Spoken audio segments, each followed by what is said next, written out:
Muy buenos días a todos los que están presentes. Vamos a terminar el tema de rehabilitación neuropsicológica, que es uno de los temas fundamentales en neuropsicología clínica y sobre los cuales muchas veces existen mayor cantidad de dudas. Entonces, en la sesión anterior habíamos terminado hablando de las tres principales estrategias de la rehabilitación neuropsicológica en general. Habíamos hablado que la estrategia más usual, la más frecuente y la que define casi la mayoría de la rehabilitación neuropsicológica es la estrategia de reentrenamiento, reestructuración cognitiva. ¿Sí?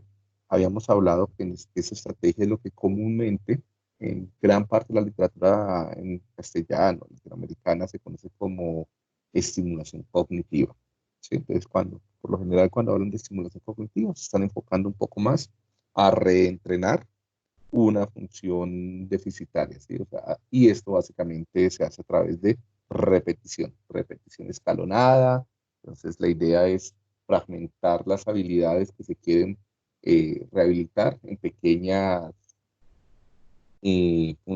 habilidades más pequeñas, en pequeñas tareas, operacionalizarlo en objetivos puntuales, medibles, cuantificables y comenzar a repetir tareas que apunten a esa misma función. Estamos hablando, por ejemplo, de funciones visoespaciales, de tareas de percepción visual, de ubicación espacial, de emparejamiento, de copias, ¿sí?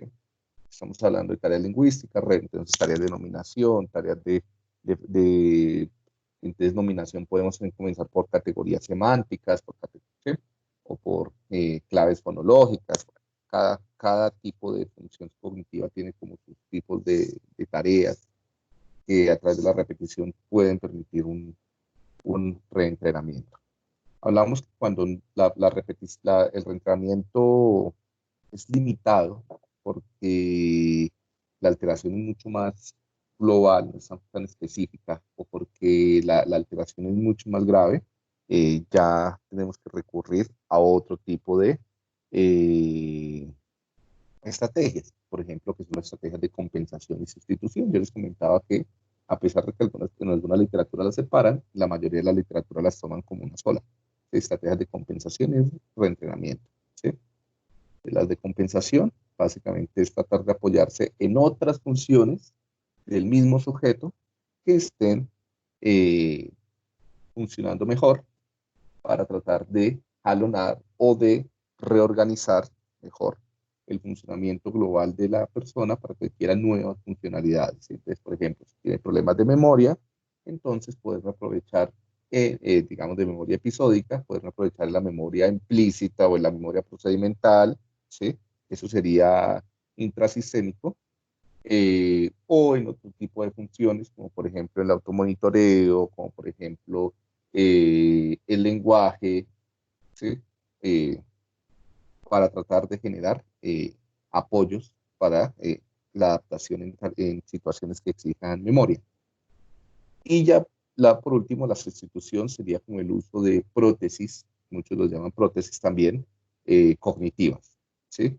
Y las prótesis cognitivas serían herramientas tecnológicas, principalmente externas, aunque no siempre son tecnologías tan avanzadas, cosas tan simples como el uso de agendas, el uso de un almanaque, el uso de carteleras en la casa o de mapas, ya con la tecnología pues es más fácil, GPS, aplicaciones por celular. Ahora vamos a discutir de pronto con algunos de ustedes que nos puedan presentar esto de las nuevas tecnologías, ahora con todos las funcionalidades que tienen los dispositivos móviles, se ha abierto una posibilidad enorme, enorme, enorme de rehabilitación a través de dispositivos móviles. ¿Sí? Entonces, estas serían estrategias más dirigidas a la sustitución, aunque también los dispositivos móviles, muchos facilitan el reentrenamiento. Por ejemplo, aplicaciones de Brain Gym, de gimnasio cerebral, eh, hay varias que incluso las venden, ¿no?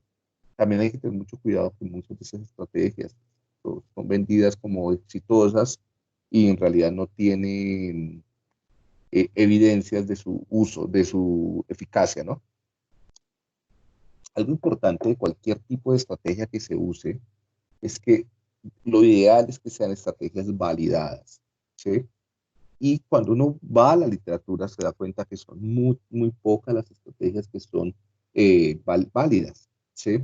Y la validez de la estrategia pues va muy de la mano de estudios con ensayos aleatorizados, es decir, tener un conjunto, ahí ya tenemos un gran problema y es tener un conjunto grande de casos y controles. Si tú necesitas casos y controles, uno, y aleatoriamente asignar a los casos a los grupos experimentales, que serían los grupos de entrenamiento, y comenzar a aplicar. Después, ahí nos vemos enfrentados a que si son diseños intrasujetos, no todos los sujetos son iguales, pero bueno, vamos a tratar de homogenizar las muestras. eh, y, y si son estudios pre-test, post-test, el problema es el cambio plástico no asociado con el tratamiento, ¿sí? Y la diversidad también de los perfiles cognitivos. Pero bueno, la idea es que se hagan ensayos aleatorizados con diseños pre-test, post-test y con diseños entre sujetos, donde cada tipo de aplicación, cada tipo de estrategia que exista o que se quiera validar, se puede aplicar y hay criterios científicamente estandarizados para evaluar la eficacia, ¿sí? de una intervención. Estos son protocolos que sirven incluso para evaluar la eficacia de fármacos, ¿no? Entonces, o de cualquier tipo de intervención. Entonces, también se pueden extrapolar para ese tipo de procedimientos, ¿no? Entonces, lo demás, si no está publicado, si no tiene ensayos aleatorizados, si no hay indicadores estadísticos de confiabilidad, de eficacia, no es simplemente algo anecdótico, ¿no? Es algo que podría suceder, tener éxito, ¿no? Pero pues no se sabe. ¿Sí? Entonces, eso es más, pero sobre eso hay mucho mercado, ¿no? Entonces, hay que tener cuidado porque, para que no sean víctimas de fraude por mercadeo, ¿no? Bien, ya esto es para terminar. Entonces, después de las estrategias, les quería mostrar un poquito como un modelo general que yo suelo usar y que muchas personas usan para planificar una rehabilitación, ¿sí? Entonces, lo primero es que ustedes puedan establecer unos objetivos de la rehabilitación. Entonces, para que no comiencen a hacer simplemente tareas y tareas y tareas, más como un efecto placebo que algo planificado, que algo estratégico. ¿Sí? Entonces, establecer los objetivos depende de una muy buena evaluación. ¿Sí? Entonces, en la medida en que se está haciendo una evaluación comprensiva, interdisciplinaria, con tiempo y con un sentido ético, entonces es posible comenzar a plantear, a darse cuenta cuáles son las principales necesidades que tiene el paciente, su familia, ¿sí? Entonces, y aquí se plantean los objetivos generales, eh, que pueden ir más o menos a corto, a mediano y a largo plazo, ¿sí? Luego, una vez se tengan los objetivos generales, se establecen ya objetivos específicos a corto, mediano y largo plazo. ¿Cuánto es corto, cuánto es mediano y cuánto es largo plazo? Pues depende muchísimo del contexto de las personas y de su familia y el tipo de lesión, expectativas de vida. ¿Sí? Entonces, por ejemplo, si estás trabajando con pacientes, con adultos mayores, largo plazo no van a ser 10 años. ¿Sí? Entonces, tú puedes ponerte objetivos a largo plazo en términos de meses, pero si estás trabajando con niños, ya puedes poner objetivos a largo plazo un poco más en términos de años. Entonces, esto es un poco más ajustado a las características psicosociales, socioculturales y de ciclo vital de los pacientes. Luego se pasaría a una fase de jerarquizar los objetivos de acuerdo mm, a las prioridades, primero prioridades objetivas, prioridades de calidad de vida, prioridades de salud, prioridades en términos ocupacionales, ¿sí? A lo que esté afectando más la calidad de vida del paciente y de la familia serán los objetivos prioritarios, ¿sí? Y, bien, entonces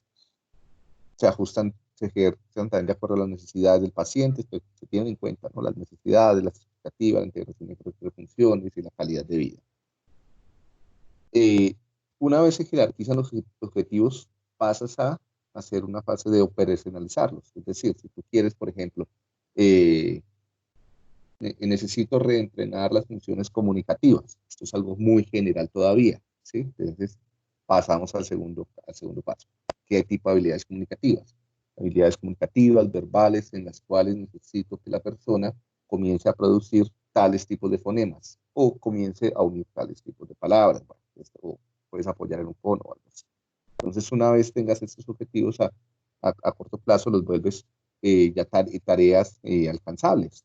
Entonces, que el paciente pueda usar eh, 20 palabras sobre animales en una conversación de 5 minutos. Que el paciente pueda incluir determinantes o adjetivos de tal tipo en un texto de 2 párrafos, ¿sí? O en un párrafo. Tú de acuerdo al nivel vas operacionalizando esto. Ya, creo que sé por qué. Sí, esto era. Funcionaba el audio porque estaba encendido el Zoom. Bueno, sigamos acá. Entonces, y una vez tienes los objetivos ya en términos de acciones medibles, cuantificables y alcanzables por el paciente, ¿sí? Si tienes un paciente con, por ejemplo, una amnesia diencefálica y tu objetivo es que el paciente recuerde lo vivido 30 minutos atrás, pues tal vez eso no es alcanzable. O sea, el daño cerebral no le va a permitir nunca, o sea, por más rehabilitación que tú le hagas, eso nunca le va a pasar. Pues ahí no es una meta alcanzable, ¿no? Si tú tienes un paciente con prosopagnosia y quieres y tu objetivo es que discrimine 20 rostros familiares, eso no va a pasar. ¿Sí? O sea, con un daño grande en la corteza fusiforme inferior, entonces fusiforme bilateral, eso no es posible que pueda rehabilitar ese tipo de prosopagnosia, ¿sí? Entonces, tienes que entender muy bien la lesión, tienes que entender muy bien las características del síndrome, tienes que entender muy bien la edad, las características del paciente, las características sociocontextuales para volver esto en metas alcanzables, ¿sí? Una vez sabes cuáles son las metas alcanzables, las conductas alcanzables, eh, o las metas alcanzables las puedes volver conductas observables y determinar una forma de medirlo para poder establecer curvas de cambio, curvas de desempeño. Sí, yo creo que es una de las estrategias más importantes, establecer curvas de desempeño para darle retroalimentación a los pacientes y también para retroalimentación del propio neuropsicólogo. ¿Sí? Establecer tiempos que son flexibles, todo esto se puede ir ajustando en la medida que vaya avanzando la rehabilitación, se puede ir eh, eh, flex, disminuyendo, por ejemplo, la intensidad, la exigencia o incrementando de acuerdo al avance que tenga el paciente. ¿Sí? Lo mismo los tiempos para lograrlo, ¿no? Ajustar regularmente, lo que les digo. Y hay algo que se llama el principio SMART en neuropsicología, y es que los objetivos en la rehabilitación neuropsicológica deben ser específicos, medibles, alcanzables, realistas y limitados en el tiempo, ¿no? Entonces recuerden siempre usar estrategias SMART. ¿Sí? Pues, ¿alguna pregunta hasta acá, muchachos, con esto de los objetivos?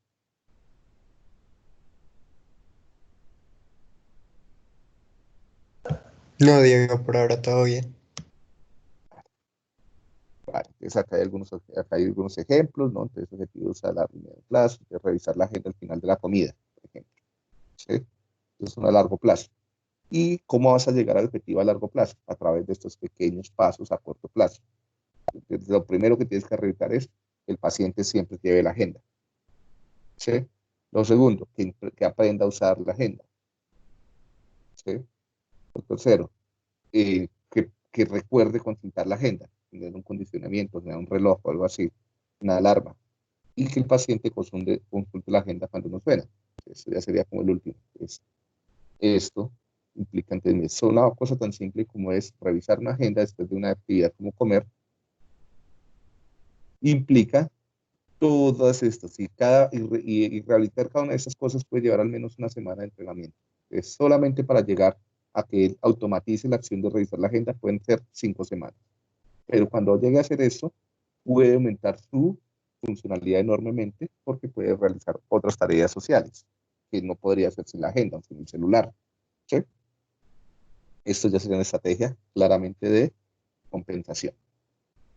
Digo, de sustitución, qué pena. Sustitución. Sustituyes por un elemento externo. ¿Sí? Algo que se debería hacer con muchas de las funciones en medida de lo posible es promover la generalización, ¿no? Entonces, ¿qué es la generalización? Transferir lo que tú estás logrando en una tarea específica a otras tareas, a otras actividades de la vida diaria, ¿sí? Entonces, por ejemplo, eh, el paciente tiene problemas de praxis, no puede imitar ciertos movimientos. Entonces, tú lo entrenas en que imite acciones de la vida cotidiana, por ejemplo, batir el chocolate, cepillarse los dientes, ¿sí? Pero tú quieres que él transfiera eso a acciones ya de la oficina, ¿sí? Ahí hay un gran desafío, cuando tiene que transferir las acciones de un contexto o de un grupo de tareas a otro grupo de tareas. Van a haber funciones que son más fáciles transferibles, funciones semánticas, funciones léxicas, funciones ejecutivas son más fáciles transferibles. Funciones visoperceptuales, funciones motoras son más difíciles de transferir. ¿Sí? Bueno, para esto, entonces, bueno, hacer también situaciones simuladas. Entonces, por ejemplo, en el consultorio o en el lugar donde se hace la rehabilitación, simular, por ejemplo, lo que puede estar pasando en la casa. Bueno, imaginemos que estamos en la cocina de su casa. Imaginemos que estamos, o tratar de recrear el escenario, ¿no? Un escenario de trabajo. ¿Sí? Yo me acuerdo, por ejemplo, cuando en la universidad en la que trabajaba, había muchachos que tenían problemas tenían bajo rendimiento académico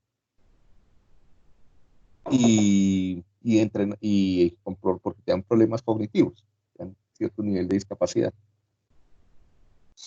Y un desafío con ellos era que, por ejemplo, se hacían muchas tareas en el consultorio y cuando llegaban a hacer los exámenes no los pasaban porque no podían transferir la comprensión verbal o la realización de algunas tareas, manejar consolas, manejar instrumentos. La universidad que enseñaba algo de ingeniería de audio, de cosas de audio, decían que manejar consolas de audio, con botones y todo esto. Entonces ya cuando están ahí con el profesor, se les dificultaba muchísimo, ¿no? Entonces, claro, en el consultorio no podíamos hacer la simulación porque no teníamos en el consultorio una consola de audio. Entonces, lo que decidimos fue irnos con los practicantes de neuropsicología y pedir las salas de audiovisuales prestadas para hacer rehabilitación. Y gracias a eso, después de como de 4 semestres que el muchacho había perdido esa materia, la pudo pasar, ¿sí? Porque se reentrenó en contexto. Entonces, esto es importante también. Muchas veces el neuropsicólogo tiene el deber de irse a la casa, al trabajo, a la cafetería, a la oficina, ¿sí? Tiene que irse a tomar el medio de transporte con las personas, ¿no? Tengo una amiga que tiene una institución de niños con discapacidad y ella hace un trabajo muy bonito porque ella se toma la molestia y ya tiene pues otros coterapeutas de irse con los muchachos. Por ejemplo, algo que le cuesta muchísimo a los muchachos con discapacidad es andar en la ciudad. ¿Sí? Se pierden, eh, pagar el transporte, saber dónde tomarlo, dónde bajarse, es difícil. Y tú eso no lo puedes enseñar solamente en abstracto, en un consultorio. Y la familia muchas veces no tiene las herramientas para hacer el entrenamiento. Entonces, la rehabilitación pasa por todos los días llegar a la casa del niño y vamos a tomar el transporte, enseñarle las rutas, enseñarle las claves de colores, las claves, o sea, mira, acá donde está esta casa, con este árbol, tienes que pararte a esperar el bus, ¿sí? Y esta tarjeta, bueno, si es así, pues bueno, enseñarle primero, entonces, si no sabe contar dinero, a usar el dinero, tener precaución con manillas, con GPS, por ejemplo, sirve mucho que se pierden, que hay que ubicarlos, y enseñarle la ruta, enseñarle dónde se debe bajar, cuándo sí se debe bajar, ¿sí? Estimar tiempos.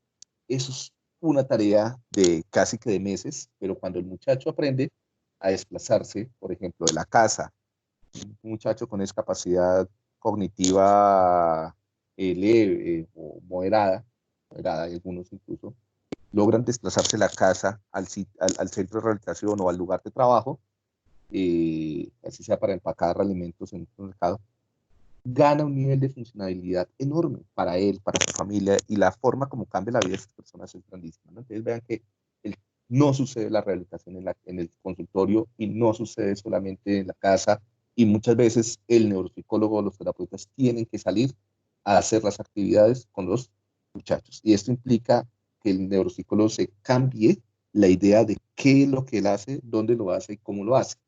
Es un desafío grandísimo, porque muchos piensan, no, yo no hice una maestría para andar cogiendo buses con chinos con discapacidad cognitiva o para estar por ahí enseñándoles en tiendas a pagar y a contar monedas, ¿sí? Tú les puedes enseñar el dinero y cómo se cambia el dinero en tu oficina, pero es diferente cuando se para enfrente del vendedor y tiene que pagar y recibir, porque ahí implica contar con las intenciones del otro, bueno, una cantidad de cosas, ¿vale? Entonces, aquí les dejo unas reflexiones sobre la generalización, que después las pueden hacer, como hasta qué punto sirve el entrenamiento cognitivo, o sea, ¿sí? ¿Qué habilidades son las más generalizables? ¿Cuáles, de qué depende que esa habilidad se pueda generalizar? ¿Sí? Y si no se puede generalizar una habilidad, entonces, ¿qué se puede hacer? Sustitución, compensaciones, bueno. Y esto es algo que ya hemos hablado, entonces lo va a pasar, que son los factores que intervienen. Siempre se debe flexibilizar la intervención de acuerdo a todos estos factores. Algo que deben tener en cuenta es la si hay posibilidades de funcionamiento ejecutivo de automonitoreo. Si hay conciencia de la enfermedad y si hay habilidades de automonitoreo, esta es una herramienta muy importante para la rehabilitación, porque no hay nada mejor que la persona aprenda a vigilarse a sí misma y automonitorearse, ¿sí? Cuando logra automonitorearse, es posible que la persona pueda estar corrigiendo sus propios errores, ¿sí? Muchas veces para el automonitoreo lo mejor es usar frases de autorregulación, ¿sí? Autoconsignas.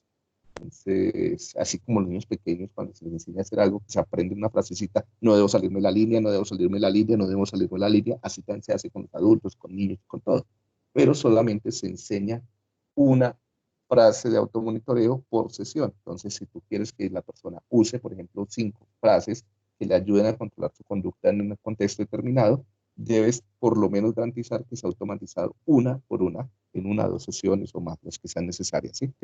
Miren que es un proceso lento, es un proceso flexible, es un proceso gradual, ¿sí? No hay, y que requiere acompañamiento del terapeuta, de otros terapeutas y de la familia permanente, ¿no? Y mucha paciencia, mucha paciencia. Bueno, adecuaciones culturales, las actividades, pues, eh, que generen incentivo, que sean materiales que sean cercanos para las personas. Si no los entienden, si por ejemplo si tú pones a usar tabletas a una persona que nunca ha tenido contacto con tecnología, si un adulto mayor, una persona que viene del campo, una persona que viene de la cultura, pues más difícil, ¿sí?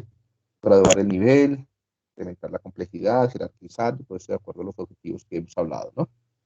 Y estar vigilando, evaluando, reevaluando cualitativa y cuantitativamente. Les dejo esta tablita para que es como un planificador de actividades, donde entonces ustedes puedan organizarse un poquito, e incluso pueden comenzar a hacer pequeñas actividades. Creo que es algo parecido a nuestro, similar a lo que les dejé para el programa, para la programación que tenían que hacer, ¿sí? Del laboratorio. Entonces, ¿qué función, qué habilidad específica quieren desarrollar? ¿Cuáles son las metas? La descripción de la tarea, de la actividad, dónde, materiales, duración, paso a paso, y cuáles son los resultados cuantitativos y cualitativos esperables y que se van obteniendo, ¿sí? ¿Alguna pregunta, muchachos, sobre estas herramientas?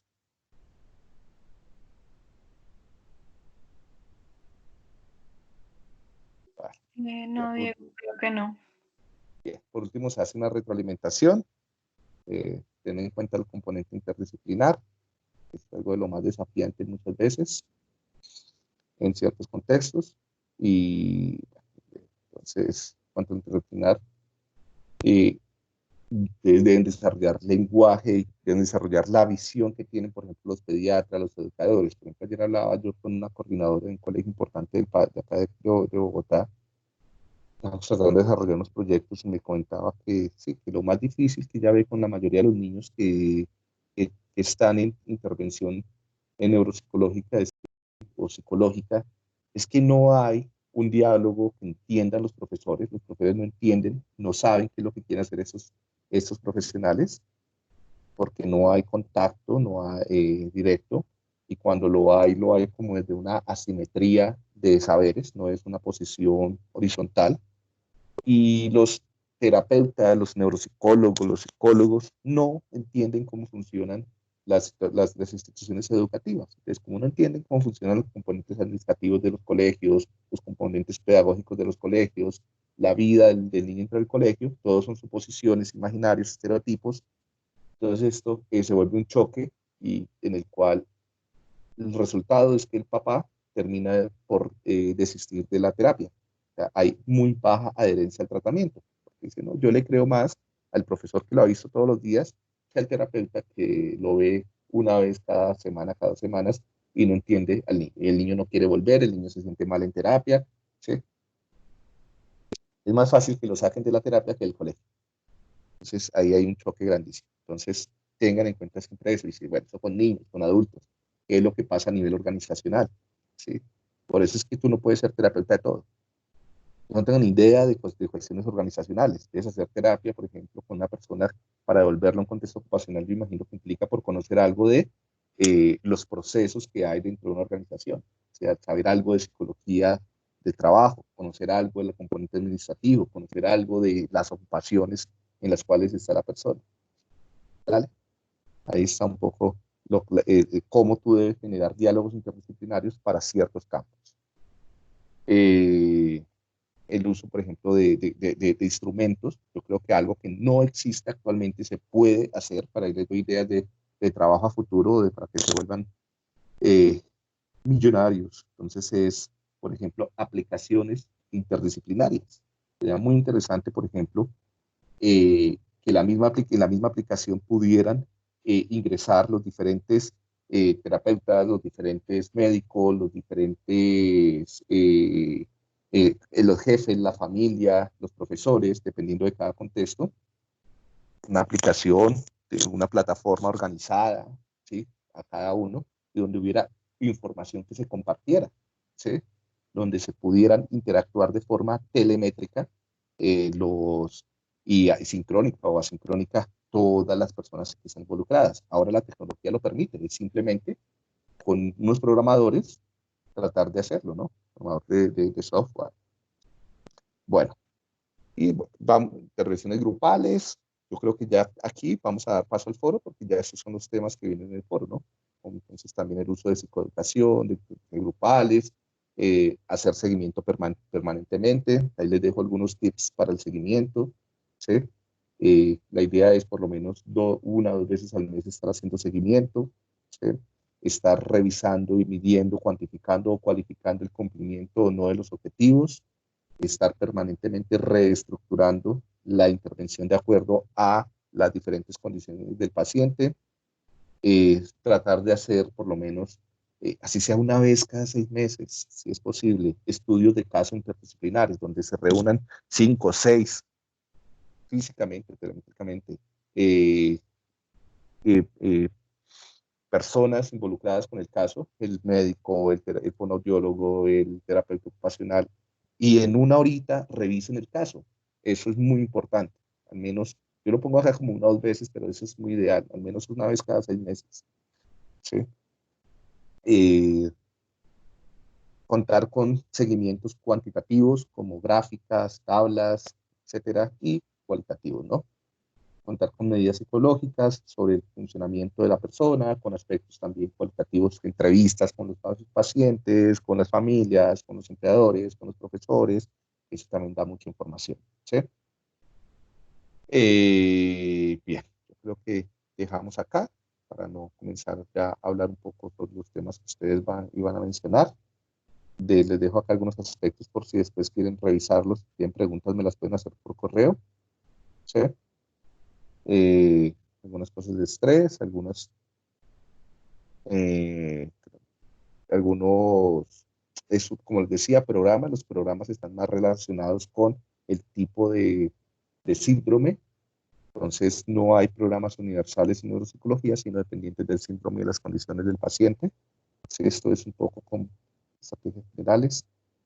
Eh, Estos son modelos sobre, por ejemplo, el traumatismo craneoencefálico en niños, cómo se propone que vienen las reacciones socioemocionales y que se pueden tratar, aunque eso ha sido muy reevaluado, miren que eso no es nada nuevo. Hacer psicoeducación es muy importante, ¿sí? Hay cositas de la psicoeducación, pero esto ya tiene que ver un poco más con promoción, prevención, ¿sí? Entrenamiento en la familia, ¿tá? Intervenciones en el hogar, hacer visitas domiciliarias, ajustar el ambiente. No me voy a extender tanto en todo esto. Las nuevas tecnologías, rehabilitación a través de la distancia. Hay algunas ventajas, desventajas que después podemos retomar. Y les dejo algunas direcciones de plataformas de rehabilitación para que las exploren, ¿sí? Y finalizo con algunos errores que pueden ser típicos en la rehabilitación. Entonces, ¿cuáles son los errores típicos en la rehabilitación? Uno, el desconocimiento de cómo funciona el cuerpo. Si tú desconoces cómo funciona el cuerpo, si no sabes de plasticidad cerebral, si no sabes de neurodesarrollo, si no sabes de enfermedades neurodegenerativas, lo más probable es que comiences a cometer muchos errores. ¿Sí? Si no sabes sobre tumores, debes saber sobre biología del cuerpo y del sistema nervioso central. Ahora debes saber sobre hormonas, debes saber sobre el eje intestino-cerebro, todo eso te va a dar muchísimas herramientas, ¿sí? ¿Y por qué yo pongo acá el cerebro haciendo ejercicio? Porque esto es no saber sobre cómo funciona el cerebro. Es un error típico y es algo que es súper masivo estar pensando en que se debe fortalecer el cerebro como un músculo. El cerebro no es como un músculo, no funciona como un músculo, no se fortalece con actividad, repitiendo tareas como si fuera un músculo, como si tú quieres ganar masa muscular, pues repites y repites un movimiento con resistencia. Así no funciona el cerebro. Depende del tipo de tarea, de la edad, de mil factores. Pues no es un músculo. Entonces, siempre que vean gimnasia cerebral o eh, metáforas al cerebro como músculo, por lo general llevan a concepciones distorsionadas y a malas prácticas. ¿Sí? Desconocimiento teórico del funcionamiento psicológico. Otra cosa, somos psicólogos. Debemos saber sobre estrés, ansiedad, terapia, funcionamiento familiar, apoyo familiar, relaciones de pareja, vinculación, apego, afrontamiento, resiliencia, todos es, y además de funcionamiento cognitivo, ¿no? Cómo funciona la memoria, la atención, el razonamiento, ¿sí? Desconocimiento de cómo funciona el desarrollo humano. Debes saber detalles del desarrollo humano, tener del ciclo vital, pérdidas, ganancias, ¿sí? Sí, momentos, estadios, de acuerdo a qué teorías funcionan mejor para explicar el desarrollo humano, qué se espera, cuáles son los principales hitos, qué se espera, sí, cuáles son los determinantes del desarrollo. Otro error, pensar que hay una única y universal forma de siempre rehabilitar y siempre repetir la misma estrategia. Otro, fragmentar los pacientes, ¿no? Que esto se encargue el médico, que esto se encargue el psiquiatra, que esto se encargue el fonoaudiólogo, que esto se encargue el profesor. ¿Sí? Cuando se parcelan los pacientes, se frustran, se genera estrés y lo más probable es que se vayan de la terapia y terminen haciéndose daño. Ellos por las familias, que incrementa el sufrimiento. ¿Sí? Y no tener en cuenta, ese es el error más grande que cometen la mayoría de los neurólogos. Todos estos son errores típicos, o sea, son errores que yo veo en la vida diaria con colegas, con, con sociedades, en los libros, en los videos, donde yo veo que se hace neuropsicología, veo estos errores que se repiten y se repiten y se repiten, y no solo acá en Colombia, esto es casi todo el mundo, ¿sí? Y en España, ¿sí? En mucho. Por eso yo digo que la neuropsicología en España no es de las mejores. Y, y bueno, y entonces, por ejemplo, se vuelven expertos, se creen médicos, muchos neuropsicólogos, entonces no tienen en cuenta qué está sintiendo el paciente, ¿no? Principalmente cuando trabajan con niños o con adulto mayor, ¿no? Entonces los tratan como fuente de información, no los miran a la cara, no juegan con los niños, no entienden la dimensión de sufrimiento del adulto mayor, el estrés del adulto mayor, del encierro, ¿sí? No, tienen, no son psicólogos, y si no son psicólogos, no deberían ser neuropsicólogos, ¿vale? Y pues lo que yo ya les había mostrado este meme, ¿no? Es que no les pase, que cada vez que aprenden algo de su vida diaria, se les olvida dónde están los pares craneales, qué hacen, o se les olvida cuáles son las divisiones de la corteza prefrontal, ¿sí? Bueno, con esto acabamos la parte teórica de rehabilitación, y voy a parar de grabar en este momento para partir el video.